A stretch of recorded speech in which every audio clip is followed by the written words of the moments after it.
All right. Welcome to another episode of Get Your Shit Together. And these lessons are all as much for me as they are for you. And they're things that I'm learning and understanding and seeing my friendships, my clients, and all over. So what I'm doing here is bringing these ideas to you and the frameworks of them as a phenomenon to hopefully give you some insight on things. So a lot of what I'm trying to do in life is to change, to help other people change. And hopefully that's for the better. And something that I know exists in our makeup and how we operate is that we are very, very prone for bias, and we're very prone to confirm that bias and substantiate what we already believe.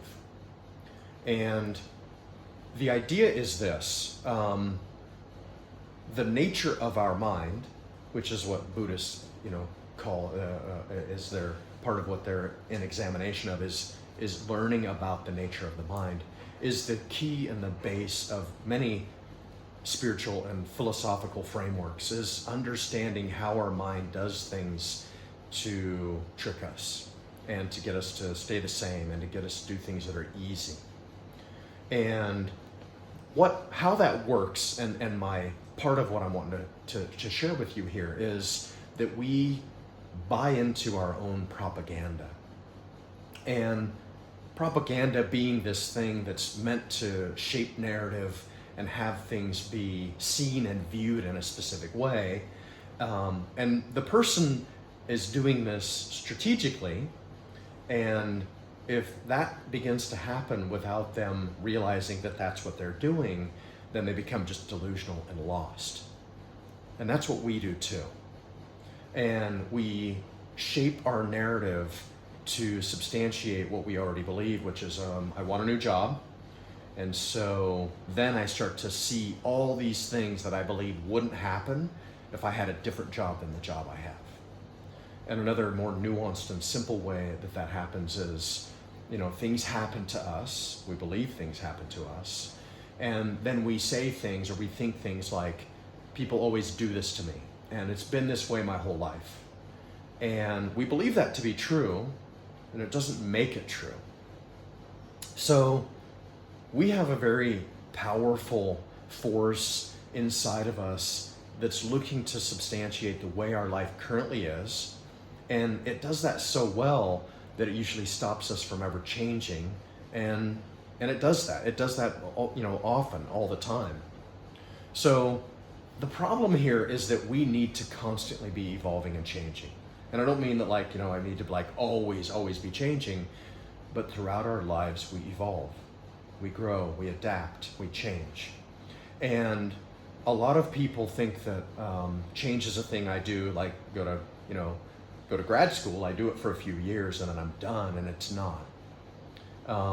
So your work is not over. And if you're telling yourself that, I've learned what I need to do to be a good person and I'm done with that and I've arrived and I'm woke, then that's part of the problem, is that you've done that probably because you're lazy, but because we also want to be comfortable. I want to be comfy and I want to have a life of ease. And the problem with that is that if you suspend growth for ease, it's going to hurt you later. So the thing that also happens, and I've talked about this before, is that we have layers of needs, and these base needs that we have, the need for security and shelter and food, once we have that solved, a lot of us then, we just want to be comfortable. And so our physical needs are what we concentrate on, which is just to be comfy. So we quit working out, we quit to take care of ourselves, and we smoke pot all the time, we sit on the couch, we just are wrapped around comfort and being chill and being easy.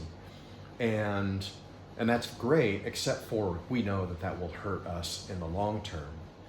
But if we don't know this and have the cognitive strength and willpower and the ability to make difficult decisions, then our brain will just co-opt and get on top of that. So we'll say, well, yeah, I mean, you probably shouldn't go to the gym today. Your back is kind of sore and kind of hurts. So you don't want to hurt yourself and do any permanent damage, when the reality is you just don't want to get off the couch, or you don't want to get out of bed, or you don't want to go do the thing that's, you need to do, but you don't want to do. So on top of that is where we understand the nature of how our mind works, and we can see that we're just tricking ourselves. And so mostly what I'm talking about here is, do you see that you trick yourself, and what are you doing to examine the tricks that you play? This is what I call critical thinking, or many people would call critical thinking, and to understand that if our brains are like computers that are programmed to do what they do. And if we don't update that operating system, then by use of critical thinking, then we're going to have bugs, because life changes, we change, or the world changes around us, and we need to adapt and change with it. So we are propaganda machines, and we say and we do things all the time to promote a narrative that we're all wanting to believe that our life is the way it is, and that's the only way that it's going to be. And even though we think and we want to change, there's an unconscious part of that that's not doing that. And I think at all times, there are certainly times that all of us fall into buying into our own propaganda. And when that happens, we've lost touch with the attachment to a certain outcome, and that any attachments to certain things are going to keep us trapped in the current versions of ourselves and inhibit the ability to change. So just because it feels true doesn't make it true. So the opportunity I have for you for some deeper exploration around this is, what are you doing to separate your beliefs from your thoughts? And another piece, a question or opportunity for deeper exploration is, how can you recognize that the distressing thoughts that you experience are products of your perceptions rather than them actually being the truth? And that's what how this operates. And then another really pointed question I have for you is, do you have a practice of finding an objective reality, to seeking that your reality is not the only reality, and that there could be something that is less biased available for you? So that's what I got for you today. Thanks for your time. Have a great day.